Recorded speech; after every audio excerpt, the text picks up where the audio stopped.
1,10,00,000 victims Holocaust के Germany में, both Jews and non Jews मारे गए। यह है इलिनॉइस हॉलोकॉस्ट म्यूज़ियम की रिपोर्ट। वर्ल्ड वॉर 2 की वजह से 60 करोड़ से 8.5 करोड़ लोग मरे। ये रिपोर्ट है the national world war 2 museums की। 45 लाख 45 लाख से लेकर 47 लाख डेथ्स हुई हैं मिडिल ईस्ट वॉर्स में। These are including direct and indirect deaths. और यह है the Watson Institute for International and Public Affairs की रिपोर्ट। 9,000 क्रिश्चियंस ईसाई लोग हर साल मारे जाते हैं अपनी फेथ की वजह से, और 90% से ज़्यादा आर कॉन्सेंट्रेटेड इन नाइजीरिया। ये रिपोर्ट है ग्लोबल क्रिश्चियन रिलीफ .org की। अब ये दुनिया भर की खबरें हैं। अगर तुम ये सोच रहे हो अरे इसमें तो इंडिया का नाम नहीं है, इंडिया भी पिक्चर में है बट इंटरनेशनल लेवल पे उस लेवल पे नहीं है। But internally these are some stats जो कि आपकी स्क्रीन के ऊपर दिख रहे होंगे। Internal riots, internal wars. और न्यू इंडियन एक्सप्रेस की एक खबर के अनुसार 84% राइज हुआ है in communal riots and riots inside India since 2024। तो भाई साहब क्या है ये सब? ये सब रिलीजन की वजह से होने वाले झगड़ों के मैक्रो एग्जाम्पल हैं, डायरेक्ट और इनडायरेक्ट इन्फ्लुएंस। और माइक्रो एग्जाम्पल देखना है तो भाई मेरी एक कम्युनिटी पोस्ट ही लेटेस्ट वो जाके देख सकते हो। उसमें ऑलमोस्ट 300 से 350 कमेंट है, 300 कमेंट हो गए होंगे। और वहाँ पे बहुत ही कम लोग आए जो रैशनली, फिलोसफिकली, लॉजिकली साउंड थे, जो आए वहाँ पे वार्तालाप कर रहे थे। ज़्यादातर लोग वहाँ पे लड़ रहे हैं, अब्यूज़ कर रहे हैं। यूट्यूब ने बहुत से तो कमेंट्स को फ्लैग कर दिया होगा, स्पैम कर दिया होगा, तो वो पड़े होंगे कहीं पे हिडन उसमें।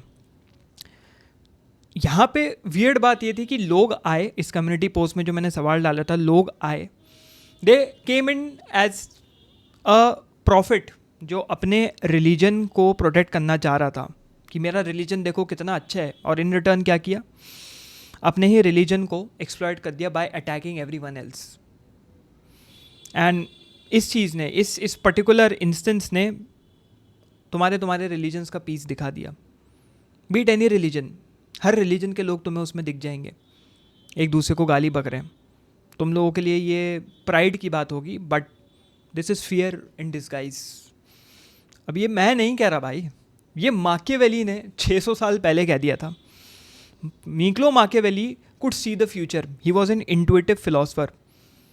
निकोलो माकियावेली ने प्रिडिक्ट कर दिया था the ultimate form of manipulation which is disguised as religion, जिसका इस्तेमाल उठाया जाता है, पॉलिटिकल लीडर्स इस्तेमाल उठाते हैं।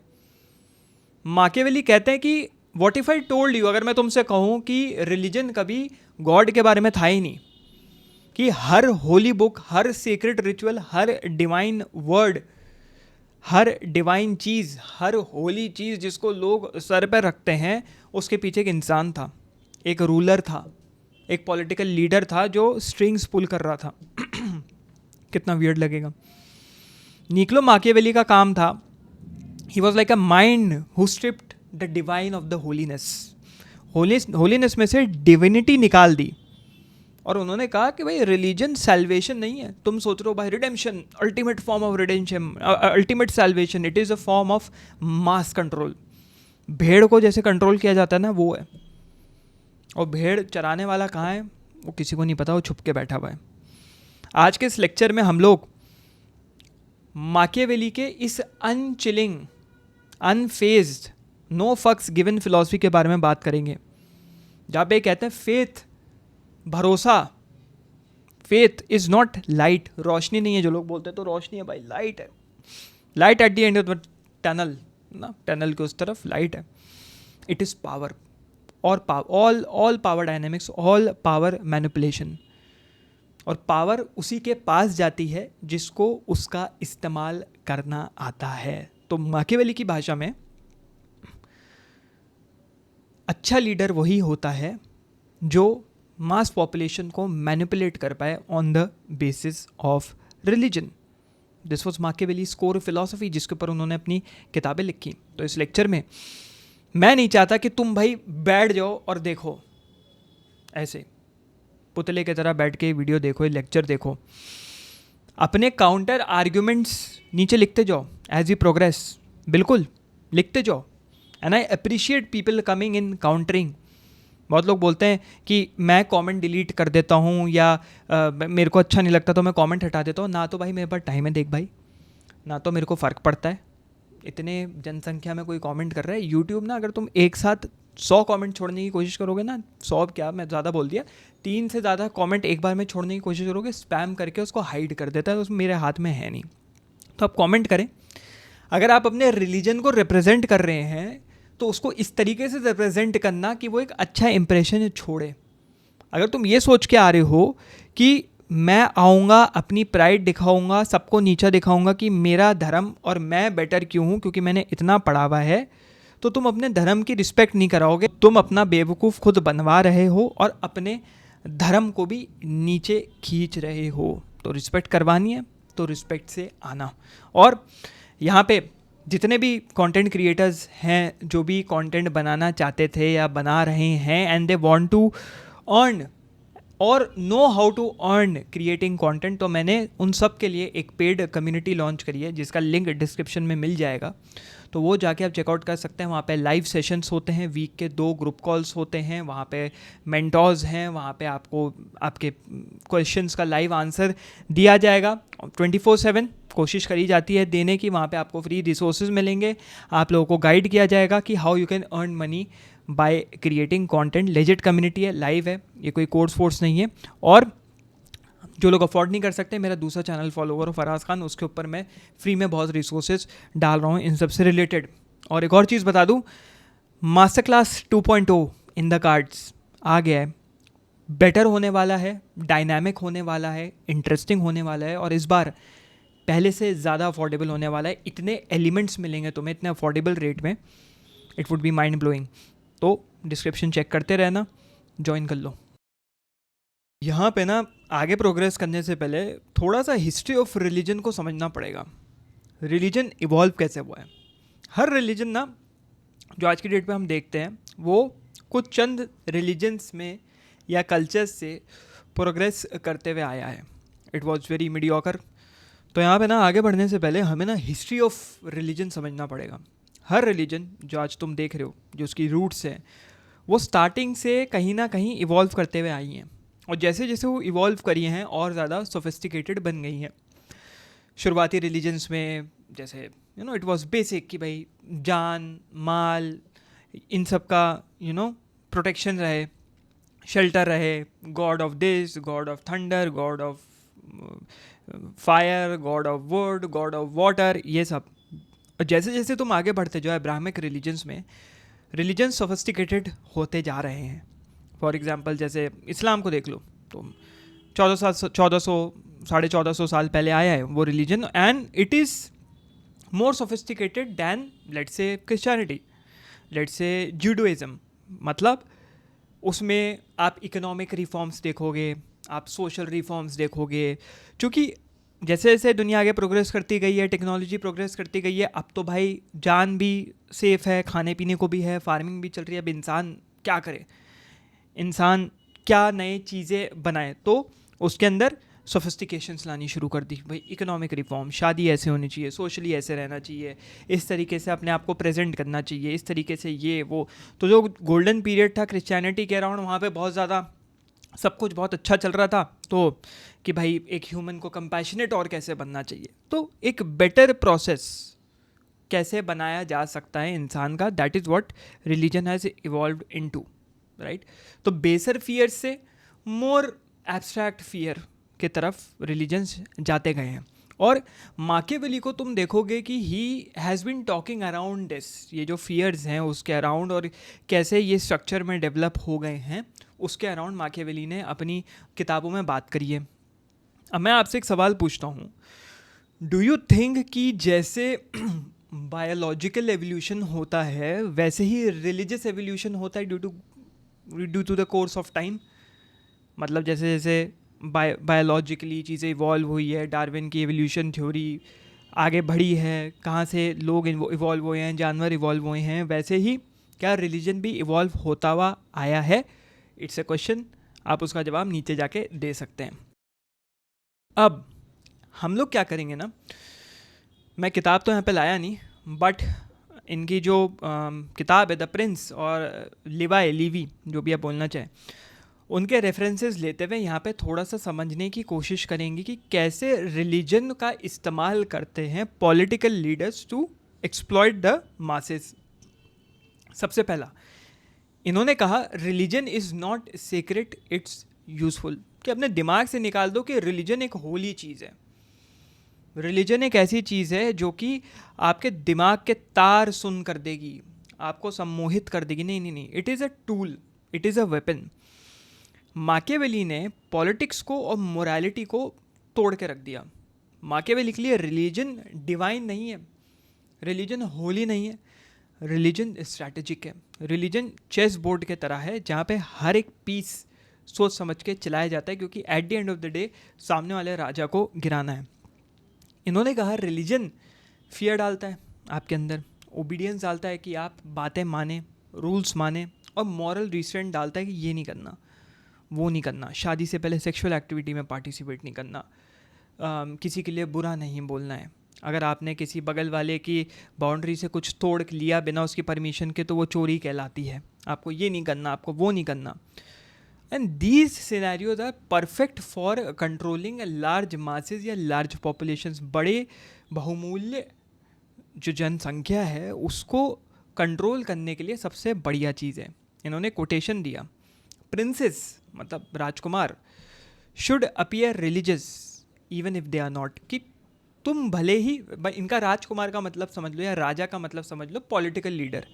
एक पॉलिटिकल लीडर हमेशा रिलीजियस दिखना चाहिए, भले ही वो अंदर से रिलीजियस होना। उसको रिलीजियस बातें करनी चाहिए, जो मेजॉरिटी रिलीजियस पॉपुलेशन है उसको अपील करना चाहिए, एक रिलीजियस लीडर के तरह अपीयर होना चाहिए, क्योंकि आप एक ब्रांड बना रहे हैं रिलीजन का, जिससे सामने वाले को लग रहा है ये तो हमारे रिलीजन का रिप्रेजेंटेटिव है, तो मतलब ऑटोमेटिकली ये दूसरे रिलीजन के लोगों के अगेंस्ट होगा और हमारे साथ खड़ा रहेगा। हमारे साथ खड़ा रहेगा तो हमारे लिए ऐसी अपॉर्चुनिटीज़ क्रिएट करेगा कि हम अपने रिलीजन्स में और बेहतर बन पाए और हम और पॉइंट्स बटोर सकें, जिससे हम मरने के बाद या हमारी दूसरी लाइफ या जो भी आफ्टर लाइफ का कॉन्सेप्ट, रीइंकार्नेशन का कॉन्सेप्ट, रीबर्थ का कॉन्सेप्ट, जो भी रिलीजन मानता है उसमें हम बेटर रह सकें। इनकी जो किताब थी द प्रिंस, उसमें चैप्टर 18 में 18 में इन्होंने कहा वो रूलर्स जो रिलीजन को वाइजली इस्तेमाल कर सकते हैं, वाइजली कमांड कर सकते हैं, वो अपनी जनता से लॉयल्टी एक्सपेक्ट कर सकते हैं विदाउट एनी फोर्स। आपको दिमाग लगाने की ज़रूरत नहीं है, आपको ऐसी स्ट्रैटेजीज़ लगाने की ज़रूरत नहीं है कि क्या दिमाग लगाया जाए, उधेड़बुन करी जाए कि अपनी जनता को कंट्रोल में लाया जा सके। उसकी ज़रूरत ही नहीं है, क्योंकि तुमने रिलीजन का ऐसे स्ट्रैटेजी से इस्तेमाल किया है कि सामने वाला खुद कंट्रोल में है। दूसरा है द मास्क ऑफ पेटी। क्या होता है पेटी? पेटी मतलब रिलीजियस क्वालिटी। कितनी ज़्यादा रिलीजियस रेवरेंस है आपके अंदर, कितने ज़्यादा रिलीजन के प्रति आपके अंदर लगाव है और प्रेरणा है उसको फॉलो करने की, दैट इज़ पेटी। और जो उसको फॉलो नहीं करता उसको इम्पेटी बोला जाता है, जो कि सुकरत बाबा ना, सोक्रेटिस जो फिलोसफर थे उनके ऊपर ये इल्ज़ाम लगाता है इम्पेटी का कि he is not religious, he is an atheist. तो उनको वन ऑफ द रीजन्स उनके ट्रायल में उनको आत्महत्या करने का जो उनको वर्डिक्ट दिया गया था। तो इनका जो द मास्क ऑफ पेटी था वो यही था, a prince must look religious even if he is a liar. अगर तुम झूठे हो उसके बावजूद तुम्हें दिखना चाहिए कि तुम रिलीजियस हो। कि भाई झूठ भी एक इंसान गलती से बोल देता है, कोई बात नहीं, लेकिन उसका झूठ भी ऐसा है कि वो समझ लो आप पवित्र जल में बदल जाए, होली वाटर में बदल जाए। That is what a prince should be, a political leader should be. यहाँ पे कोटेशन में देना चाहूँगा, a quote, a prince should appear to be all mercy, all faith, all honesty, but be ready to act otherwise.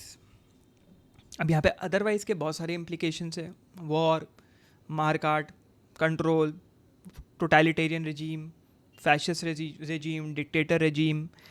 But एक prince को, एक political leader को हमेशा कंपैशनेट, रिलीजन के ऊपर बहुत फेथ, बहुत ऑनेस्ट, बहुत अच्छा, एक यूटोपियन मैन, एक परफेक्ट मैन की तरह रहना चाहिए। लेकिन अगर थिंग्स गो साउथ वेज, मतलब चीज़ें अगर गलत जाने लग जाएं, तो that person should be ready, that political leader should be ready to act otherwise, दूसरे तरीक़ों से।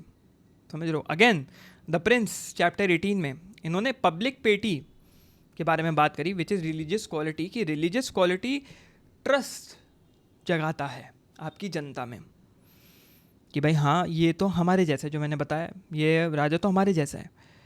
और इन्होंने कहा अपीयरेंस जो है वो ज़्यादा मैटर करती है रादर ट्रुथ का। सत्य की तरफ कोई नहीं जाना चाहता, दो सत्य को तो तुम उठा के नाले में डाल दो। लोगों को मतलब है अपीयरेंस से कि दिखना वैसा चाहिए। दिस इज सिमिलर टू, आप एक मॉल में गए, मॉल भी छोड़ो या रोड पे चल रहे हो, दो दुकानें दिखती हैं। पहली दुकान बड़ी बेकार, बड़ी गंदी, लाइट बड़ी अच्छी नहीं है, बड़ी डिम लाइट है, और दिख रहा है तुम्हें कि अंदर दीवारें टूटी हुई हैं और बड़ा बुरा माहौल दिख रहा है। लेकिन अंदर खाना जो बनाने वाला है वो 100 साल से उनके पुश्तैनी धंधा चल रहा है। टेस्ट बहुत अच्छा होगा, उसका टेस्ट बहुत अच्छा हो सकता है, प्रोडक्ट बड़ा अच्छा मिलेगा। और यहीं दूसरी तरफ एक दुकान है जो कि एकदम चमक रही है, लाइट चमक रही है, पूरी इंटीरियर्स करे हुए हैं एस्थेटिक्स और डिज़ाइन के हिसाब से, पूरी कलर साइकोलॉजी लगाई हुई है, चमक रहा है, और ऐसे सामने से अंदर से देख के तुमको स्माइल कर रहे हैं वर्कर, और वहाँ किसी को मतलब नहीं। तो वो अलग बात है कि टेस्ट वहाँ का अच्छा है, जो कि सत्य है। लेकिन तुम जाओगे इस दुकान की तरफ क्योंकि तुम्हें ज़्यादा नीट लग रही है, तुम्हें ज़्यादा बेटर लग रही है, तुम्हें लग रहा है यहाँ एयर कंडीशनर हो सकता है, तुम्हें इसका ब्रांड ज़्यादा अच्छा लगा रैदर इसका ब्रांड, भले ही उसका खाना ज़्यादा अच्छा था जिसके लिए तुम एट द फर्स्ट प्लेस जा रहे हो। ब्रांड अब्जॉर्ब करने नहीं जा रहे, इन्वायरमेंट अब्जॉर्ब करने नहीं जा रहे, तुम उसके खाने के लिए जा रहे हो, या खाने को रिप्लेस कर दो किसी प्रोडक्ट के लिए। उसका प्रोडक्ट बहुत अच्छा है, उसका प्रोडक्ट बहुत ख़राब है, या उसका कपड़ा बहुत अच्छा, उसका कपड़ा बहुत ख़राब है, बट अपीयरेंस की वजह से या ऊपर है। तो इन्होंने कहा, तो रूलर्स जो थे लाइक फर्डिनेंड ऑफ स्पेन, इन्होंने रिलीजन का इस्तेमाल किया to justify war and gain power. Religion की चादर ले ली, शील्ड ले ली, अपने ऊपर डाला और वॉर कर दी। लेकिन वॉर जिसमें इतने लोग मरते हैं, बच्चे मरते हैं, बुज़ुर्ग मरते हैं, औरतें मरती हैं, बेगुनाह मर्द मरते हैं, वॉर क्राइम्स होते हैं, क्या उसमें रिलीजन को थोपना वॉज मोरालिटी, वॉज मॉरल? नहीं, बिल्कुल नहीं। तो झूठ बोलो, फरेब करो, लेकिन अपनी ताकत अपने हाथ में रखो। अब यहाँ पे ना माकियावेली बहुत लोगों को बहुत रिडिकुलस साउंड कर रहे होंगे, बहुत वियर्ड साउंड कर रहे होंगे कि भाई कैसा आदमी है ये, कैसी बातें करी है ना, दिमाग हिल गया सुन के। लेकिन इनका ये माइंडसेट था because of the fragmentation of Italy. उस टाइम पे इटली ना बहुत टूट रहा था, सिसिली, फ्लोरेंस, ये वो सब कुछ, वेनिस वगैरह फट रहा था, टूट रहा था। तो वहाँ पे अगर इन्होंने ऐसी चीज़ें नहीं दी होती which was like a rule book, तो बहुत दिक्कत होती, सब कुछ ख़त्म हो गया होता। आज की डेट में let's say माकियावेली won't be very very relevant, but अपने वक्त पे बहुत ज़्यादा रेलेवेंट है, क्योंकि अगर ये फायर नहीं होती तो Italy would have been fucked pretty hard and it would be very painful for Italy. अगर वहाँ पे निकोलो माकियावेली जैसे लोग आके चीज़ें बताते नहीं कि इस तरीके से एक राजा को अपने आप को रिप्रेजेंट करना चाहिए, वरना ये उसके कॉन्सिक्वेंसेज हैं, तो विद टाइम बहुत ज़्यादा दिक्कत होती, जो कि हो रहा था। तो माकियावेली को ये मत लो कि भाई मॉडर्न एज के हिसाब से कंपेयर मत करो, कंसिडर हिम 600-650 ईयर्स अगो। जो हालात थे यूरोप के, पर्टिकुलरली इटली, उससे कंपेयर करोगे तो बेटर तरीके से समझ में आएगा। तीसरे पे ये आते हैं, मेरा गला वापस लॉक होने लग गया है, थोड़ा स्लो बोलेंगे हम। तीसरे पे आते हुए नूमा पोम्पिलियस के बारे में हम बात करेंगे। नूमा वॉज अ लीडर, और इनका जो कॉन्सेप्ट था, इन्होंने जो कॉन्सेप्ट बनाया था which was religion as political invention, वो माकियावेली को बड़ा अच्छा लगता था। डिस्कोर्सेज ऑन लीवी जो भी इनका वर्क था, इनका रिटन वर्क था, माकियावेली ने ना नूमा को बहुत प्रेज किया था। He was a political leader, king of Rome, second king of Rome. और नूमा ने क्या किया था ना, बहुत सारे मिथ्स बनाए थे, लेजेंड्स बनाए थे रोमन्स को कंट्रोल करने के लिए। झूठ बोला, इन शॉर्ट, लेजेंड्स हैं, मिथ्स है, किसको क्या पता चल रहा है। और ऐसे बहुत पॉलिटिकल लीडर्स होते हैं, आज की डेट पे भी है, हर लेवल पे, इंटरनेशनल लेवल पे, जो कि झूठ बोल बोल के अपने आप को कंट्रोल करवाते हैं। नॉर्थ कोरिया का एक बहुत प्राइम एग्जांपल आप ले सकते हैं। अफवाहें फैला रखी है, ठीक है, to control Romans, to control the masses, version of witch जादूगरनी जो जादू टाइप कर सकते हैं, या देखने में बहुत बद्दी होती है, निम्फ देख लो, वैसे तो विच भी हो गया एक सेग्रीगेशन, बट एक बार NYMPH टाइप कर लोगे तो आ जाएगा। तो एक डिवाइन निम्फ थी जिसका नाम था इगेरिया, और इससे ये अथॉरिटी ले पाते थे अपने लॉज के ऊपर। लोगों को बड़ा भरोसा, अरे भाई ये तो एक निम्फ से बात कर सकता है, निम्फ से बात कर सकता है, तो बड़ा अच्छा लगता था। किसको? माकियावेली को, कि भाई ये बंदे ने तो क्या सॉलिड कंट्रोल किया, सिर्फ माइथोलॉजी बना के, सिर्फ कहानियाँ बना के, पूरा कंट्रोल, टोटल कंट्रोल आ गया इसकी अपनी ऑडियंस के ऊपर, है ना। तो डिस्कोर्सेस जो थी उसकी बुक 1 के चैप्टर 11 में हम ये देख सकते हैं कि जो नूमा थे उनको डिवाइन लेजिटिमेसी मिल गई कि भाई ये रूलर लेजिटिमेट है कि नहीं, ये रूलर सत्य है कि नहीं, सही है कि नहीं, क्योंकि बहुत रूलर होते हैं ना बकचोद बनाते, तो बकचोदों का समझ लो लिटमस टेस्ट, एसिडिक बेसिक हमने पढ़ा था ना कि भाई रेड से ब्लू हो गया बेसिक, ब्लू से रेड हो गया एसिडिक, अगर मैं गलत नहीं बोल रहा हूँ। तो लेजिटिमेसी हो गई टेस्ट, कैसे कि भाई ये तो एक निम्न से बात कर सकता है। क्लेम कौन कर रहा है? ये खुद क्लेम कर रहे हैं, और इस वजह से people became more obedient and peaceful कि भाई इसके पास डिवाइन पावर है, इसकी नहीं सुनेंगे तो किसकी सुनेंगे, इसी की हमें सुननी है। और माकियावेली admired this, not for spiritual reasons, बिल्कुल भी नहीं। माकियावेली never admired such people for spiritual reasons, but because in situations ने, इन कहानियों ने रोम को स्टेबल और डिसिप्लिन रखा हुआ था। उनको इस तरीके की स्ट्रैटेजीज बहुत पसंद थी। तो ये एक कहानी है। चौथे पे माकियावेली कहते हैं the fear of God is always greater than the fear of state. भाई गॉड का डर जिस दिन आ गया उस दिन तुम्हें स्टेट फियर की ज़रूरत ही नहीं। निकलो माकियावेली कहते हैं कि भाई साहब डिवाइन पनिशमेंट का जो फियर होता है ना, कि इटर्निटी तक पनिशमेंट मिलती जाएगी, वो किसी भी लॉ से बहुत ज़्यादा होता है। क्योंकि वहाँ तो कॉन्सेप्ट ये है ना कि तुम गॉड को करप्ट करके, मतलब गॉड को न्योछावर दे के बच नहीं सकते हो, लेकिन लोगों को तो न्योछावर दे के बच सकते हो। तो यहाँ कांड कर लिया तो उसकी पनिशमेंट शायद ढंग से ना मिले, बट डिवाइन लॉ के अकॉर्डिंग संपूर्ण पनिशमेंट मिलेगी। तो यहाँ पे कोटेशन है, I like to quote, the fear of God can replace the fear of the prince. Simply इन्होंने कहा अनकोट। इन्होंने डिस्कोर्सेस ऑन लिवाई, इसमें जो है पूरे इस किताब में इन्होंने ये चीज़ बार बार इम्प्लाई करी है कि ऐसा है, ऐसा है। स्पेसिफिकली बुक 1 में चैप्टर्स 11 to 15 में इस पूरे थीम और कॉन्सेप्ट के अराउंड बात करी गई है कि मास मैनिपुलेशन अगर करना है तो भाई साहब आपको डिवाइन फियर डालना पड़ेगा। कैसे करना है? रिलीजन प्रमोट करो। और माकियावेली का कहना था कि भाई ना सिर्फ आपको प्रमोशन करना है इन सब चीज़ों का, बट आपको अपने स्टेट में कम से कम खर्चा करना है लोगों को कंट्रोल करने में, क्योंकि इट्स काइंड ऑफ अ फालतू खर्चा। अगर ढंग से आपने एप्लीकेशन कर दिया चीज़ों का, या ढंग से आपने रिलीजन का इस्तेमाल कर दिया पब्लिक को, जनता को, जनसंख्या को कंट्रोल करने में, तो भैया मौज आ जाएगी। और वो कैसे करना है? रिलीजन प्रमोट करो, एकदम अंधा रिलीजन प्रमोट करो, क्योंकि religion acts as a proxy discipline. मतलब जैसे सब्स्टिट्यूट टीचर होता है ना, वैसे ही एक्ट करता है, and it is a discipline of heavens. तो लोग अपने आप कंट्रोल में आ जाएंगे। इससे क्या होगा? कॉस्टली इन्फोर्समेंट जो है उसको जो पैसा देना होगा, सोल्जर्स को पैसा देना होगा, या लेट से मॉडर्न एज में पुलिस वालों को पैसा देना होगा, वो सब नहीं देना होगा। लोग अपने आप में ही कंट्रोल में रहेंगे और वायलेंस अपने आप कम हो जाएगा। ठीक है। 5वें पे ये आते हैं और कहते हैं रिलीजन को एक टूल की तरह इस्तेमाल करो of unity and war, which is religion as a tool of unity and war. Religion एक ऐसी चीज़ है जो लोगों को एक ट्रू यूनाइटेड मोटिवेशन देता है, एक ट्रू यूनाइटेड आइडेंटिटी देता है, एक ट्रू यूनाइटेड इमोशनल फ्यूल देता है, जो पूरी दुनिया में कोई चीज़ नहीं दे सकती।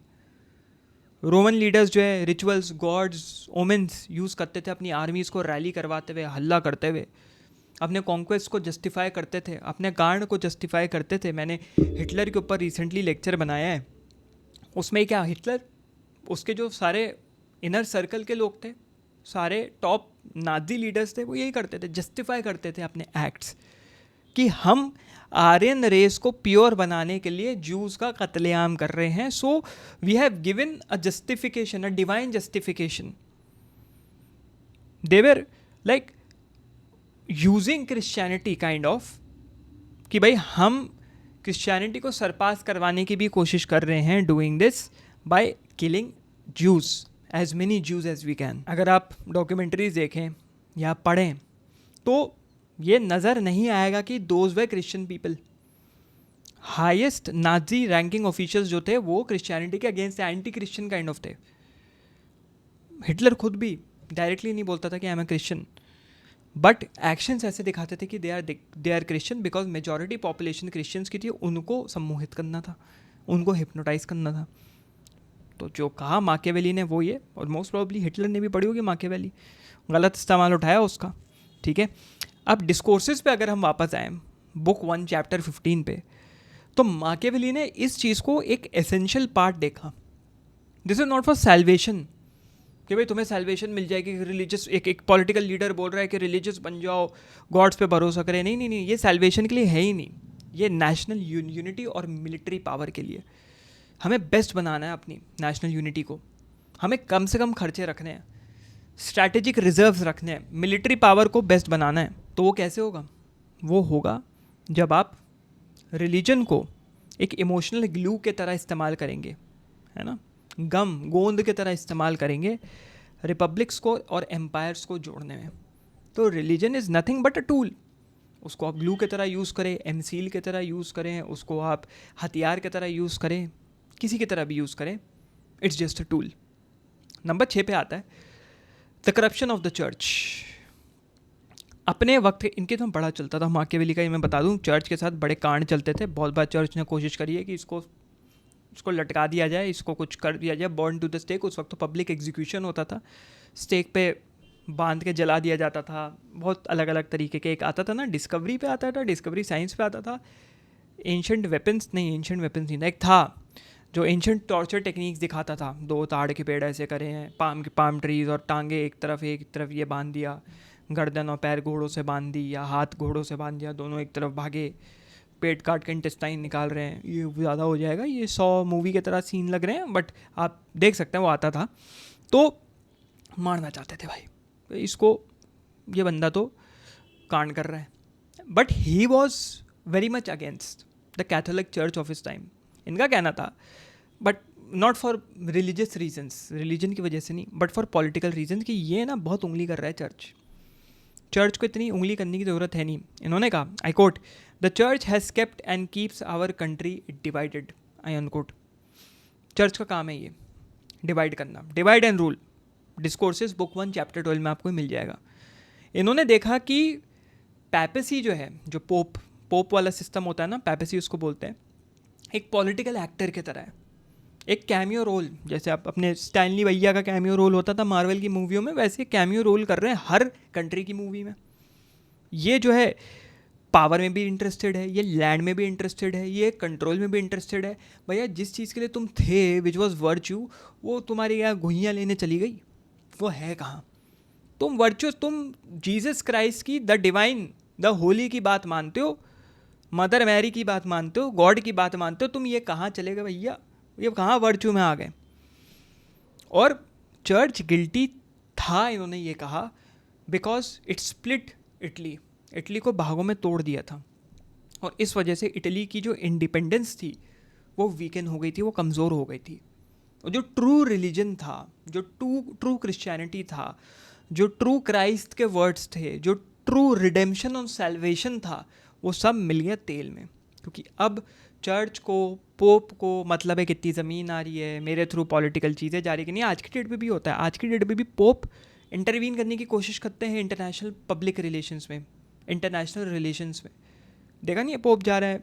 इनसे पहले जो पोप फ्रांसिस थे, है ना, पोप फ्रांसिस थे ना, जो अभी रिसेंटली ख़त्म हुए, क्या होता था, बहुत जगहों पे दिख रहे हैं, पॉलिटिकल टर्मोइल चल रहा है, he is there, maybe for सहानुभूति, maybe for political reasons. Again Machiavelli prediction भी दिया था, अपनी आंखों के सामने भी कहा था, और वो हो रहा है। क्या वर्चुअस है, वर्चू के लिए काम कर रहे हैं, तो वर्चू में ही रहें, अपने पैर फैलाने की ज़रूरत नहीं है कि नहीं। नंबर 7 पे आते हुए इन्होंने कहा कि religion weakens martial virtue.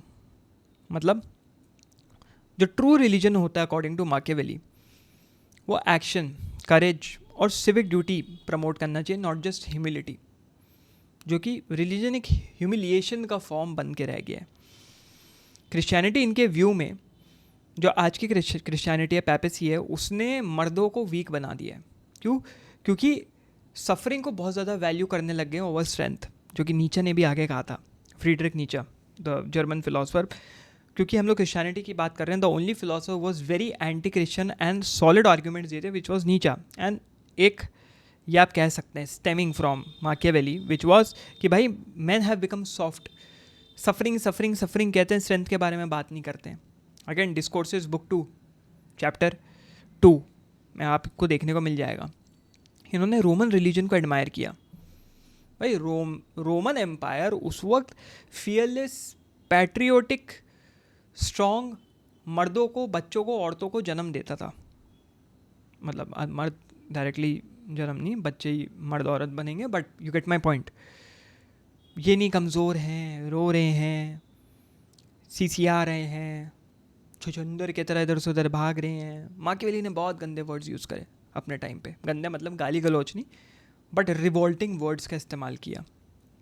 Y? Because the papacy in this empire सब कुछ वीक बना दिया है। यहाँ पे उन्होंने कोट दिया, I quote, our religion glorifies suffering while the pagan religion या pagan religion glorified strength. Paganism के बहुत ज़्यादा विद थे ये। देखो भाई पेगन्स को, क्या सॉलिड दिमाग, क्या सॉलिड स्ट्रेंथ, बड़े बड़े लीडर्स भी निकल रहे हैं, पॉलिटिकल रिफॉर्मेशन आ रहा है, इकोनॉमिक स्टेबिलिटी है, ट्रेड अच्छा चल रहा है, वॉर्स जीतते हैं, क्योंकि पेगनिज्म का कॉन्सेप्ट है, इसलिए पॉलिटिकल लीडर्स भी स्ट्रॉन्ग हैं। नंबर 8वें पे हम लोग बात करेंगे inventing religion for political gain. और यहाँ पे माकियावेली ने कहा, यहाँ पे माकियावेली का कहने का मतलब ये था कि रिलीजन को इन्वेंट एंड री इन्वेंट कर सकते हैं अपने हिसाब से, तब तक जब तक आप लोगों को लाइन में रख रहे हैं। एक सीधी रेखा में आप अपनी जनसंख्या को रख रहे हैं, वो सीधी रेखा अगर टूटती है तो वापस आप कुछ उलट पुलट करें, झूठ बोलें, बट लोगों को लाइन में लाओ। मतलब आप रिलीजन के रूल्स रेगुलेशंस को रिफॉर्म करते रहिए अपने हिसाब से। ये आइडिया इनके लिए इज़ नॉट कि आउटराइट जाओ झूठ बोलो, सफ़ेद झूठ जिसको बोलते हैं बोलो, कि सामने भाई यू नो चोरी करके भी बोल रहे हैं हमने चोरी नहीं करी, काइंड ऑफ, है ना, जो बोलते हैं ना उल्टा चोर कुतवाल को डांटे, काइंड ऑफ। शायद मैंने गलत बोल दिया, बट यहाँ पे झूठ ना बोल के आपको मिथ्स करने हैं। नूमा के बारे में हमने बात करी ना, मिथ्स क्रिएट करने, लेजेंड्स क्रिएट करने, कहानियाँ क्रिएट करनी है, जिससे वो पॉलिटिकल एंड्स को सही से ट्रीट कर सकें, सर्व कर सकें, क्योंकि पॉलिटिक्स सबसे ऊपर रहना चाहिए कंट्री को कंट्रोल करने में, और legends and myths are the best to do it. तो रिलीजन एक मॉरल स्टेज प्ले बन जाता है, कठपुतली बन जाता है, लोगों को बताने की कोशिश करी जाती है, लोगों को बिलीव करवाने की कोशिश करी जाती है, लेकिन असलियत रूलर को ही पता है क्या चल रहा है क्या नहीं चल रहा है। इन्होंने मोजेस का एग्जाम्पल दिया, इन्होंने रोमुलस का एग्जाम्पल दिया, एक और है लिसर्गस, जो भी आप नाम लेना चाहे, देखा इन लोगों का नाम लिया कि भाई these were prophets and law makers, जिन्होंने ऐसे ही स्टेज प्ले चला, जिन्होंने ऐसे ही ड्रामाज बुने to control people around them, और लोगों ने उसको सैल्वेशन मान लिया। नंबर 9 पे ये कहते हैं atheism is dangerous but real belief is optional. माकियावेली was totally against destroying religion, कि रिलीजन ख़त्म तो होना नहीं चाहिए। सिर्फ इसलिए नहीं कि रिलीजन ट्रू है या नहीं है, बट इसलिए कि लोगों को कुछ ना कुछ तो चाहिए बिलीव करने के लिए, और रिलीजन से बड़ा बिलीफ सिस्टम हो ही नहीं सकता। रिलीजन के बिना society would collapse into chaos and crime. अगर रिलीजन नहीं होगा, हर जगह केओस होगा, भगदड़ मच जाएगी, क्राइम होगा। Therefore even if the Prince does not believe the people must. तो तुम अगर एक आदमी जो प्रिंस है वो बिलीव नहीं कर रहा, लेकिन उसके लोगों को बिलीव होना चाहिए रिलीजन के कॉन्सेप्ट पे। रिलीजन नहीं होगा तो बहुत दिक्कत होगी, बहुत दिक्कत होगी, तो लोग आउट ऑफ कंट्रोल चले जाएंगे, आउट ऑफ कंट्रोल चले जाएंगे तो रेज होगा, वॉर होंगे, क्राइम्स होंगे। तो religion is a must. Again discourses book 1 chapter 11 में इन्होंने ये चीज़ कही। तो मतलब ये नहीं पूरी तरीके से एथीस्ट बन गए, क्योंकि उस टाइम पे एथिज़म मतलब हर तरफ तोड़ फाड़, हर तरफ कांड, हर तरफ हत्या, हर तरफ गलत काम, लोग के अंदर से डिवाइन जो डर था वो चला जाएगा, फिर किसी चीज़ का डर, फिर क्या करना है। तो नहीं, एथिज़म एज अ कॉन्सेप्ट अच्छा है, माकियावेली का कहना था, but it is not practically feasible. जैसे हम एक कम्युनिज्म के ऊपर वीडियो लाने वाले हैं कि communism as a philosophy is very good, very utopian, but practically बहुत फीजिबल नहीं थी।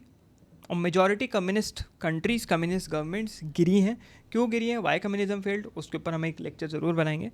तो अभी इतना ही बताना चाहेंगे। इसी में आधे लोग के अंदर रेज आ गया होगा, ये क्या बोल रहे हैं, है ना, कोई बात नहीं, हमारा काम है सत्य बताना। यहाँ पे 10वें पे religion as political armour. Religious symbols, rituals, festivals एक टूल बन जाते हैं स्टेबिलिटी प्रोजेक्ट करने में। एक ब्रांड आइडेंटिटी है, religion itself is a brand. Religious कपड़े, रिलीजियस चिन्ह, अब जैसे नाजी जर्मनी में वो जो स्वास्तिका वाला इनका साइन था नाजी लोगों का, that was a brand identity. ये जो था हाथ उठने वाला था, अभी कैंसिल हो जाते हैं हम वापस से, तो वो वाला जो साइन है हेल हिटलर वाला, ब्रांड आइडेंटिटी।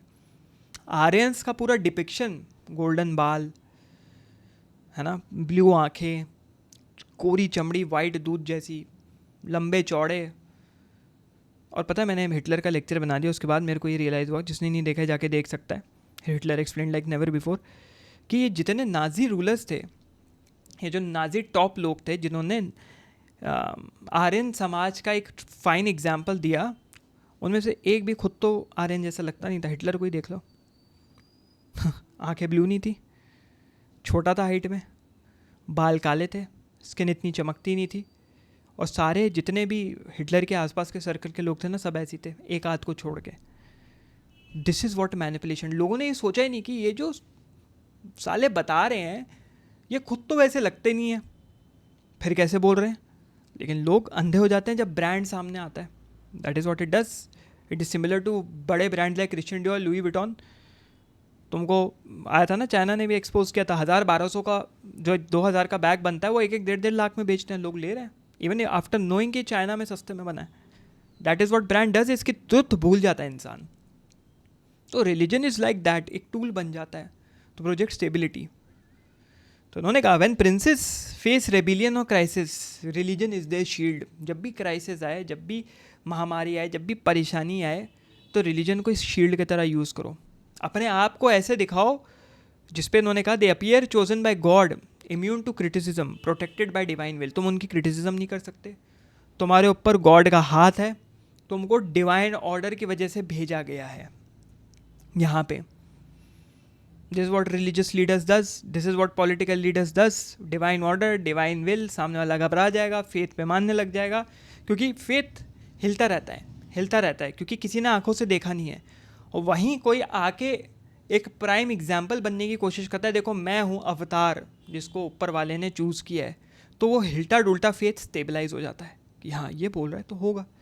किसी ने तो हमको सहानुभूति दी, क्योंकि ये थॉट कि there is nothing in this world, this universe is a dark fucking place, कुछ नहीं होने वाला, फट जाती है।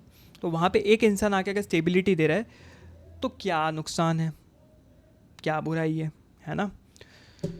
तो कंक्लूजन यही है माकियावेली इज डार्क जीनियस का, कि माकियावेली खुद एक पूरी तरीके से एथिस्ट थे नहीं, but he was a realist. सबसे पहली चीज़, उन्होंने रिलीजन को वेपन की तरह देखा। अगर पावरफुल इंसान के हाथ में रिलीजन है तो इट्स अ वेपन, इट्स, तुम समझ लो न्यूक्लियर वॉरहेड से ज़्यादा, न्यूक्लियर वेपन से ज़्यादा खतरनाक है, WMD से, वेपन्स ऑफ मास डिस्ट्रक्शन से ज़्यादा खतरनाक है। It could inspire आर्मीज, pacify citizens and mask tyranny, कुछ भी कर सकता है। आर्मीज इंस्पायर दूसरे देशों को भेजने के लिए, सिटीजन्स को कंट्रोल में लाने के लिए, और मास टेरेनी, कांड, भ्रष्टाचार, उसको रोकने के लिए रिलीजन बहुत बड़ी चीज़ है। इनका जो मैसेज था वो ब्रूटल ज़रूर था कि it is not necessary to be good, और ज़रूरी नहीं है कि आपको हमेशा प्यार दिया जाए, बस अपीयर होना है कि यू आर गुड, फरेब करना है यू आर गुड। तो रिलीजन माकियावेलियन वर्ल्ड में पाथ टू हेवन नहीं है। ये मत सोचो कि एक पखडंडी है स्वर्ग की तरफ, जन्नत की तरफ। It is the staircase to the throne. Machiavelli का मेन कॉन्सेप्ट था तुमको सत्ता कैसे लेनी है, तुमको कुर्सी कैसे लेनी है, और उस कुर्सी को सिर्फ लेना नहीं है, उसको कंट्रोल कैसे करके रखना है। So this was माकियावेली। तो जैसा मैंने बताया, जिसको इंटरेस्ट है उस कम्युनिटी में, जहाँ पे ग्रुप कॉल्स होंगे, रिव्यू करा जाएगा how you can earn making content, examples दिए हुए हैं। एक कम्युनिटी में बनाना चाह रहा हूँ, यूट्यूब, इंस्टाग्राम, जो भी तुम कर रहे हो, शुरू करना चाह रहे हो या पहले से कर रहे हो, मोनेटाइज नहीं कर पा रहे, मोनेटाइज है, जो भी है, डाउट में हो, व्यूज़ लाने हैं, सब्सक्राइबर्स लाने हैं, सिर्फ व्यूज़ सब्सक्राइबर्स नहीं, but how to monetise that successfully, that you can travel the world, enjoy your life, buy whatever the shit that you want. Obviously Bugatti लेने को नहीं बताऊंगा कि मैंने खुद नहीं ली. So get that and stay prepared for Masterclass 2.0. तब तक मिलते हैं किसी अगले लेक्चर में. चलिए भैया, आप भी निकलिए, हम भी निकलते हैं.